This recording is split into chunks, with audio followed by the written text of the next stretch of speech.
এই জায়গায় সাধারণ জনগণ আসে আলেমদের কথা শুনতে, নেতাদের কথা শোনার জন্য এখানে আসে না। জয় চিল্লা বলেন ঠিক কিনা?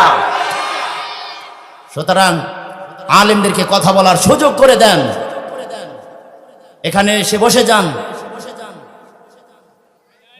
আমরা অনেকেই অনেক কিছু বুঝি, অনেক কিছু করি। কোন নেতার চেহারা দেখার জন্য এখানে হাজারো মানুষ জমায়েত হয় না। আলেমদের জবান থেকে কথা শোনার জন্য হাজারো লাখো মানুষ জমায়েত হয়। চিল্লা বলেন ঠিক কিনা?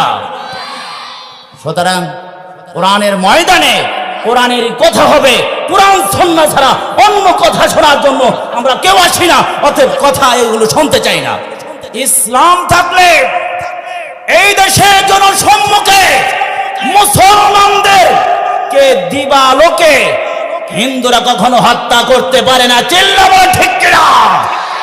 এদেশে মুসলমান থাকলে ওই সমস্ত ইস্কনদের, ওই সমস্ত কাফের বেঈমানদের বাংলার জমিনে কবর রচিত হতো। চিল্লা বলেন ঠিক কিনা? কিসের মুসলমান? মুসলমান আজকে শুধু নামে মুসলমান।